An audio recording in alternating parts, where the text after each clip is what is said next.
Bien-aimés dans les Seigneurs, chers amoureux de la parole pure du Seigneur Jésus-Christ, il est temps de revenir aux valeurs essentielles. Il est temps de garder jalousement la litière de Salomon pour que les solides fondements ne perdent point ses lettres de noblesse. Il est temps d'élever les serpents d'airain comme un véritable antidote contre les venins des mensonges. En effet, votre page prédicateur Gauthier Massaka officiel vous présente l'émission Les temps de la vérité qui se diffuse chaque dimanche et jeudi à 14h30.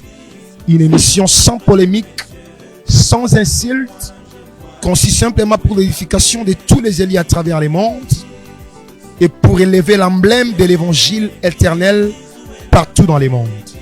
As-tu déjà reçu cet évangile de la croix? Si tu en as déjà reçu, respecte cela.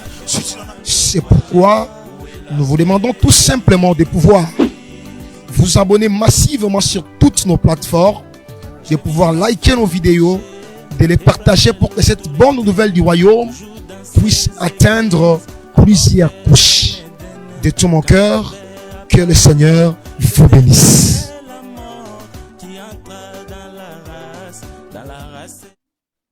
Que la paix et la grâce du Seigneur Jésus-Christ soient avec vous, mes chers bien-aimés dans le Seigneur. Vous qui êtes branchés sur toutes nos plateformes en train de nous suivre en ce net moment. Vous êtes branchés sur Prédicateur Gauthier Massaka officiel sur Facebook. Vous êtes également branchés sur Gauthier Massaka TV sur YouTube. Nous vous demandons tout simplement de pouvoir vous abonner massivement sur toutes nos plateformes. C'est juste un moyen pour vous de pouvoir nous soutenir afin que nous puissions nous épanouir à ce que nous sommes en train de faire comme travail pour la gloire du Seigneur. C'est bel et bien votre émission, l'émission Les Temps de la Vérité, une émission qui nous aide à creuser la profondeur du Seigneur, une émission qui nous aide à comprendre comment est-ce que ce grand Dieu nous a aimés d'un amour sincère. Alors sans plus tarder, nous allons directement passer à la lecture des Écritures. Je suis dans le livre d'Éphésiens. On peut commencer même dans le livre d'Ésaïe. Ésaïe chapitre 63. Ésaïe chapitre 63. Nous prenons le 16e verset. Il est écrit: Tu es cependant notre Père, car Abraham ne nous connaît pas et Israël ignore qui nous sommes. C'est toi, Éternel, qui est notre Père, qui, dès l'éternité, t'appelle notre Sauveur. Nous complétons les livres d'Exode chapitre 3. Exode chapitre 3. Nous prenons le verset 7. L'Éternel dit: J'ai vu la souffrance de mon peuple qui est en Égypte, et j'ai entendu les cris que lui font pousser ses oppresseurs, car je connais ses douleurs. Je suis descendu pour les délivrer de la main des Égyptiens et pour les faire monter de ces pays, dans un beau et vaste pays, dans le pays où coule le lait et le miel, dans les lieux qu'habitent les Cananéens, les Étiens, les Amoréens, les Phérésiens, les Éviens et les Jébusiens. Prenons maintenant notre texte de base, Éphésiens chapitre 1er. Éphésiens chapitre 1er, verset 13, frère Paul dit: En lui vous aussi, après avoir entendu l'évangile de la vérité, l'évangile de votre salut, en lui vous avez cru et vous avez été scellés du Saint-Esprit qui avait été promis, lequel est un gage de notre héritage pour la rédemption de ce que Dieu s'est acquis à la louange de sa gloire.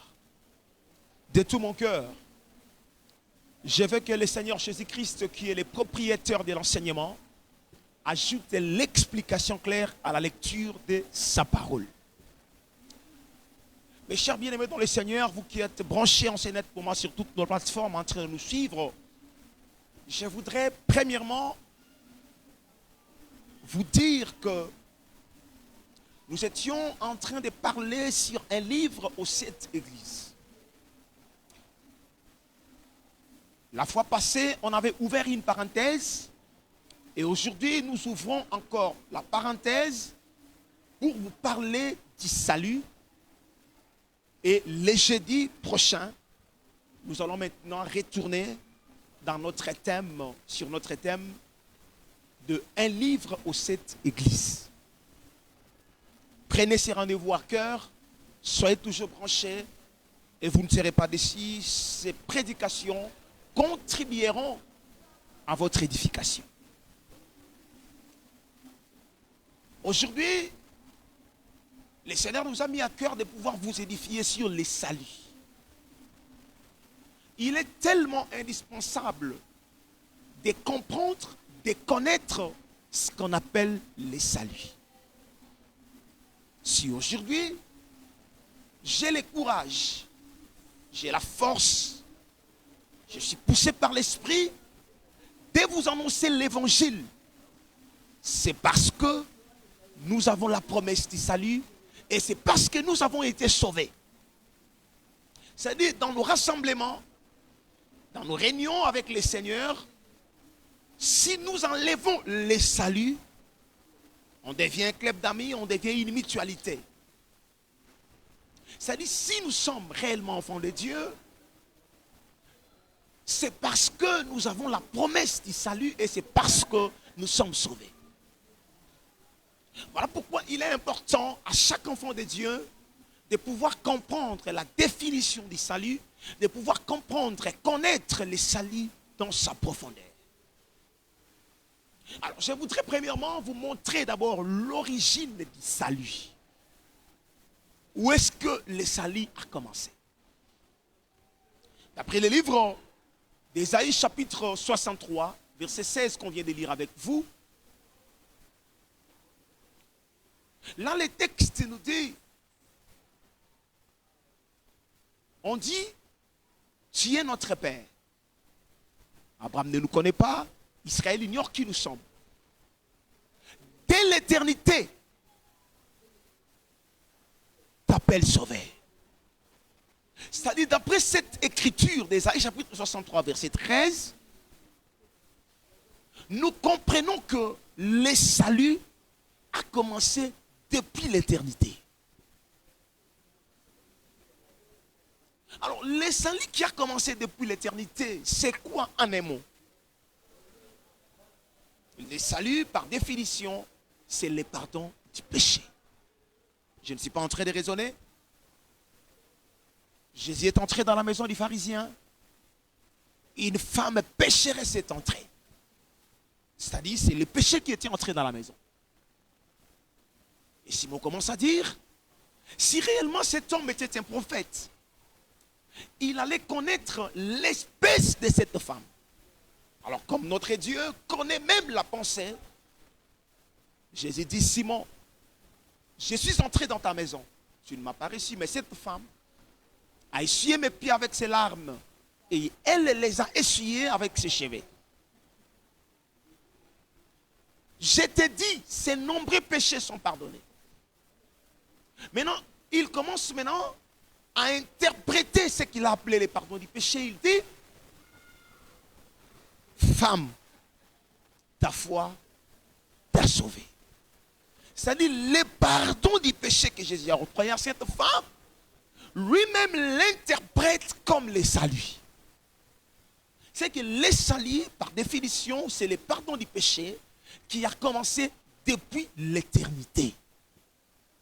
Selon Ésaïe chapitre 63, verset 13. Maintenant, le salut qui est le pardon du péché qui a commencé depuis l'éternité, mes chers frères, vous qui me suivez en ce net moment, comme à l'éternité, il n'y a point de péché, qu'est-ce que Dieu doit faire? Dieu doit permettre que l'homme tombe pour que lui quitte l'éternité, qu'il entre dans le corps de Jésus pour accomplir l'œuvre de la rédemption, pour accomplir l'œuvre du salut, pour accomplir l'œuvre de pardonner les péchés. C'est ce que Frère Pierre a prêché Dans le livre de 1 Pierre chapitre 1 verset 19, il dit, l'agneau de Dieu a été préparé avant la fondation du monde. Attention, frère Pierre n'avait pas dit que l'agneau de Dieu a été préparé dans la fondation du monde. Mais il dit, l'agneau de Dieu a été préparé avant la fondation du monde. Quand on dit avant la fondation du monde, ça signifie l'éternité. C'est-à-dire l'agneau de Dieu, qui est le pardon du péché, il a commencé à exister dès l'éternité. Mais frère Pierre dit, il est manifesté à la fin du temps à cause de vous. C'est-à-dire, Jésus-Christ, notre Dieu, a quitté l'éternité. Il est entré dans les temps. Pourquoi? Pour sauver. Pourquoi? Pour pardonner les péchés. Je veux que le Seigneur Jésus-Christ vous bénisse. C'est-à-dire, Dieu a quitté l'éternité pour rechercher l'homme, pour les sauver, pour lui octroyer les pardons du péché. C'est qu'avant que le péché n'existe, il y avait déjà les pardons du péché. Je veux que le Seigneur Jésus-Christ vous bénisse. C'est-à-dire, on comprend que le salut, c'est le pardon du péché qui a commencé dès l'éternité. C'est ça l'origine du salut. Maintenant, comment est-ce que nous sommes sauvés? Comment nous sommes sauvés? C'est une question que nous devons nous poser parce qu'on doit connaître comment est-ce que nous sommes sauvés. Comment? J'aimerais que nous retournions un peu dans le jardin d'Éden. Dieu dit à l'homme, le jour où tu mangeras les fruits de l'arbre de la connaissance du bien et du mal, tu mourras. Quand l'homme a désobéi à cette loi divine, il a perdu la communion avec Dieu. Et quand Dieu est venu, il présente maintenant la sentence selon laquelle l'homme doit quitter le jardin. Maintenant, pourquoi Dieu a chassé l'homme du jardin? C'est parce qu'il a péché. Pourquoi Dieu a chassé l'homme du jardin? C'est aussi un moyen de préparer, de protéger, allais-je dire, l'arbre de vie qui était dans le jardin d'Éden. C'est la raison pour laquelle il avait barricadé ses chemins. Maintenant, à l'arbre de vie. Maintenant, le retour de l'homme dans le jardin, c'est ça le salut. Mais comment est-ce que l'homme peut-il rentrer dans la présence de Dieu? Comment est-ce que l'homme peut-il rentrer dans la communion avec Dieu alors que le chemin est barricadé par une épée flamboyante? Ce qui veut dire, il faut que cet homme qui avait perdu l'intimité, qui avait perdu la communion avec Dieu, soit précédé par un autre homme. Que cet homme-là accepte de traverser l'épée de la mort pour que le chemin de l'arbre de vie s'ouvre, afin que l'homme qui était parti loin de Dieu puisse rentrer dans la présence de Dieu. Qui est donc cet homme? Frère Paul a prêché dans le livre d'Hébreux, il dit que la mort de Jésus a ouvert les chemins. À part là, nous comprenons que l'homme qui nous a précédés, l'homme qui a donné sa vie comme une offrande, comme un sacrifice, devant l'épée de la mort, pour ouvrir les chemins, afin que nous rentrions dans la présence de Dieu, afin que nous soyons sauvés, c'est le Seigneur Jésus-Christ. Par là, je vais directement répondre à la question que j'avais posée. Disons, comment est-ce que nous sommes sauvés? Nous sommes sauvés par l'œuvre de la croix, par le sang de l'agneau qui avait été versé sur la croix. Ce sang-là, ce sacrifice de la croix nous a sauvés. C'est que sans l'effusion du sang, on ne pouvait pas être sauvé. J'aime pas trop raisonner. J'aimerais prendre une image pour vous faire comprendre. Regardez. Dieu dit, Exode chapitre 3, verset 7. Dieu dit, j'ai vu la souffrance de mon peuple. J'ai entendu les cris que lui font pousser ses oppresseurs. Je suis descendu pour les délivrer. J'aimerais aussi exhorter un enfant de Dieu qui me suit assez net pour moi. Quand il souffre, il y a un Dieu qui voit. Il y a un Dieu qui entend tes cris. Au moment opportun, il finira par descendre pour te délivrer. Ne marche pas dans le désespoir. Crois que Dieu qui t'a appelé, Ce Dieu-là te connaît et il ne t'abandonnera jamais. Peu importe les circonstances, ce que tu es en train de traverser, ce que tu es en train de vivre, ce Dieu-là les voit et il finira par descendre pour te délivrer. J'ai dit, je suis descendu pour les délivrer. Dieu invisible, il est descendu dans les corps de Moïse pour délivrer les peuples. C'est que quand on voit Moïse, on voit Dieu qui est descendu pour sauver, pour délivrer. C'est la raison pour laquelle lui-même Dieu avait dit, Moïse, je t'ai fait Dieu devant Pharaon. C'est que Moïse était un Dieu, mais dans les corps, dans la face, dans la forme d'homme. Mais bien que Dieu est descendu dans les corps de Moïse, mais le peuple était toujours dans l'esclavage. Le peuple n'était pas encore sorti. Pour que le peuple sorte, il faut maintenant qu'on prenne l'agneau. Quand l'immole, le sang de l'agneau coule. C'est-à-dire quand le sang de l'agneau a coulé, c'est alors que le peuple sort. C'est-à-dire la délivrance, le salut du peuple n'est pas seulement venu par la descente de Dieu dans les corps d'un homme. Mais il faut que ce Dieu-là devienne sacrifice.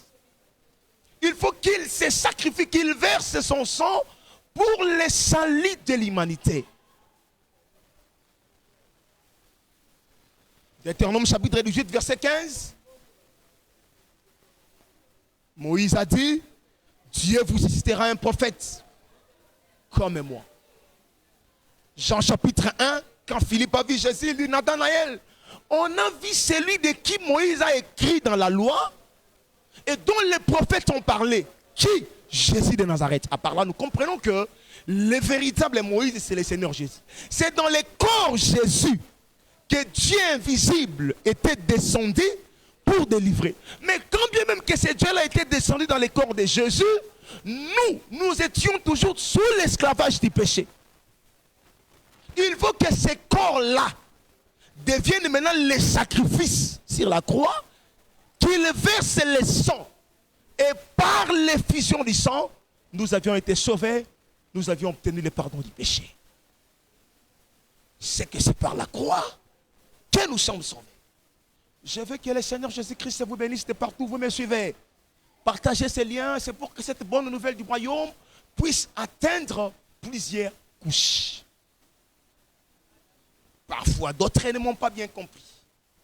Je change encore la couleur pour vous faire comprendre que nous sommes sauvés par les sacrifices de la croix. Quand Élie vient, il trouve l'iniquité, il trouve la séduction. Mais au lieu qu'il dise seulement au peuple, quittez la séduction, soyez délivrés, Élie n'a pas fait ça. Élie cherche des taureaux. Qu'ils choisissent, et moi aussi je vais choisir. Qu'ils commencent parce qu'ils sont nombreux. Les prophètes de Baal ont commencé. Aucun signe, aucune voix, aucune réponse. Maintenant les textes disent, regardez, Élie arrange l'autel. Il met le taureau, il les coupe en morceaux. Vous voyez, c'est-à-dire, pour la délivrance du peuple, il faut que les taureaux soient coupés en morceaux. Ce taureau-là ne peut pas rester entier. Il les coupe en morceaux. Et quand il les coupe en morceaux, il était là. L'Écriture dit, au moment de la présentation de l'offrande, il s'avance, Dieu d'Abraham, Dieu d'Isaac, Dieu de Jacob. Que l'on sache aujourd'hui que tu es Dieu et que j'ai fait toutes ces choses selon ta parole. Réponds-moi éternel, réponds-moi éternel. Le feu est descendu sur l'Holocauste. Le feu n'était pas descendu pour consumer les hommes, mais ce feu ici était descendu pour consumer l'Holocauste. En d'autres termes, ce feu ici a agréé l'offrande qui était sur l'autel. Et quand le peuple voit cela, le peuple se prosterne. Il croit au véritable Dieu. Il est sauvé de l'iniquité. Pourquoi? C'est parce qu'un taureau était coupé en morceaux, l'effet est descendu sur lui. Et quand il voit cela, il récupère les 450 prophètes de Baal, il les égorge. Comment est-ce qu'une seule personne peut-elle égorger 450 personnes? Il les égorge. Nous comprenons déjà que l'œuvre de l'autel avait fragilisé l'ennemi. Maintenant, il doit monter. Il monte sur la montagne, il fait l'intercession. Pourquoi il monte? C'est pour que la pluie tombe. C'est-à-dire, nous avons les taureaux coupés en morceaux, l'effet descend sur les taureaux, et il monte, la pluie tombe. Le peuple est délivré. Je veux que le Seigneur Jésus-Christ vous bénisse. Qui est Élie? Un homme est venu sur la terre dans le livre de Matthieu chapitre 16. Oh là là. Matthieu chapitre 16, il dit, qu'est-ce que les gens disent de moi? Les disciples ont répondu, les uns disent que tu es Jean-Baptiste, les autres disent que tu es Jérémie, les autres disent que tu es Élie. Jésus n'avait pas refusé. Jésus est aussi Élie. Pendant qu'il était sur la terre, il avait son taureau qui était son propre corps. Voilà pourquoi il disait, venez à moi, vous tous qui êtes chargés et fatigués, je vous donnerai du repos. Prenez mon joug. Matthieu 11, 28. Or, on ne peut pas parler du joug sans les taureaux. C'est que Jésus sur la terre, c'est lui, Élie véritable, qui avait son propre corps comme les taureaux. Maintenant, ces taureaux-là doivent être coupés en morceaux. Voilà pourquoi ces jours-là, il prend les pains. Il les brise. Pierre un morceau, André un morceau, Jean un morceau. Vous voyez comment les taureaux sont coupés en morceaux? Dès ces jours-là, quand bien même que Jésus marchait, mais il était déjà un taureau coupé en morceaux. Mais il ne peut pas être présenté si le moment de la présentation de l'offrande n'est pas encore venu. Alors, le moment de la présentation de l'offrande, d'après le livre de Lévitique, il s'agit du soir. C'est la raison pour laquelle ce jour-là, Jésus sur la croix, il attendait. Quand le soleil s'obscurcit, voilà le soir, il prend maintenant sa vie, il les livre. Il la livre comme une offrande. Maintenant, il faut que cette offrande soit agréée. Il faut que l'effet descende pour agréer l'offrande de la croix. L'effet qui descend, c'est l'agrément de l'offrande. Voilà pourquoi frère Paul dit, il n'a voulu ni sacrifice, ni holocauste, mais il lui a formé un corps. Jésus-Christ est la seule offrande agréée de Dieu. Et c'est par cette œuvre que nous sommes délivrés, que nous sommes sauvés. Il faut maintenant qu'il monte. Voilà l'ascension de Jésus. Pour que la pluie tombe à la Pentecôte, il y ait un bruit comme celui d'un vent violent. Le Saint-Esprit est descendu. Nous sommes sauvés. C'est-à-dire l'œuvre de la croix nous a sauvés. C'est par cette œuvre que nous sommes sauvés. Maintenant, qu'est-ce que signifie cette œuvre de la croix par laquelle nous sommes sauvés? Si vous lisez le livre de 1 Corinthiens chapitre 1 verset 23, frère Paul dit, nous prêchons Christ crucifié. C'est que l'œuvre de la croix, la crucifixion de Jésus, aujourd'hui c'est la proclamation de l'évangile. C'est par l'évangile qu'il y a le salut. C'est pourquoi frère Paul avait dit encore, le monde avec sa sagesse n'a point connu Dieu, mais il a plu à Dieu de sauver les croyants par la folie de la prédication. C'est-à-dire nous sommes sauvés par la proclamation de l'évangile. C'est cet évangile qui a commencé depuis l'éternité. Il est venu pour rechercher l'homme, pour sauver l'homme, en vue de le faire retourner dans la pensée du Seigneur. Je veux que le Seigneur Jésus-Christ vous bénisse. Parce que cet évangile qui a commencé depuis l'éternité, pour qu'il soit annoncé, il faut que ce Dieu-là prenne corps. Voilà pourquoi ce jour-là, Dieu disait à Moïse, j'entrerai dans la nuée et je publierai les noms. C'est-à-dire, pour publier les noms, il faut que Dieu entre dans la nuée. D'après l'enseignement de Dieu, dans le livre de Job, il explique aussi la nuée comme les vêtements. Hébreux chapitre 10, verset 20, on explique les vêtements comme un corps. C'est-à-dire, quand Dieu entre dans la nuée, c'est Dieu qui est entré dans les corps de Jésus pour annoncer l'évangile afin que nous soyons sauvés. C'est-à-dire, nous sommes sauvés par l'évangile. Maintenant, quand cet évangile arrive dans nos vies, il faut qu'il produise les résultats. Il faut qu'il nous baptise de l'esprit. Il faut qu'il produise les fruits de Christ dans nos vies. Comment tu entends l'évangile? Mais jusque-là, il n'y a pas le fruit de Christ dans ta vie. Jusque-là, tu n'as pas encore reçu le baptême du Saint-Esprit. La question que tu dois te poser, est-ce que tu te rends flexible à la parole? Est-ce que tu ne foules pas l'évangile au pied? Est-ce que tu ne minimises pas l'évangile? Est-ce que tu ne minimises même pas les hommes de Dieu? Parce que l'évangile, quand il arrive, il doit toucher le cœur. Il faut qu'il produise le fruit de Christ dans ta vie. Il faut que l'évangile nous baptise de l'esprit. Quand on a l'esprit comme sceau, on a l'assurance du jour de la rédemption. On a l'assurance qu'un jour, on va rencontrer le Seigneur Jésus-Christ. Après avoir entendu l'évangile, est-ce que tu produis le fruit digne de la repentance? Après avoir entendu l'évangile, est-ce que tu es baptisé de l'esprit? Est-ce que le fruit de l'esprit, qui est l'amour, ça se trouve chez toi?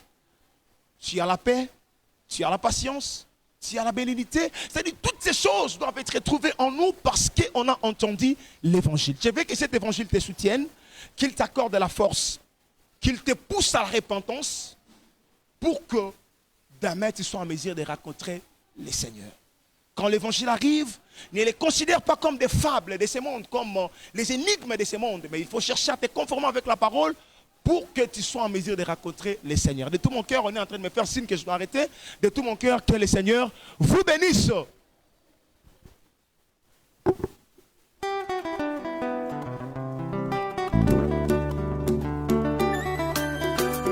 Bien-aimés dans le Seigneur, chers amoureux de la parole pure du Seigneur Jésus-Christ, il est temps de revenir aux valeurs essentielles. Il est temps de garder jalousement la litière de Salomon pour que les solides fondements ne perdent point ses lettres de noblesse. Il est temps d'élever les serpents d'airain comme un véritable antidote contre les venins des mensonges. En effet, votre page prédicateur Gauthier Massaka officiel vous présente l'émission Les temps de la vérité qui se diffuse chaque dimanche et jeudi à 14h30. Une émission sans polémique, sans insulte, conçue simplement pour l'édification de tous les élus à travers le monde et pour élever l'emblème de l'évangile éternel partout dans le monde. As-tu déjà reçu cet évangile de la croix?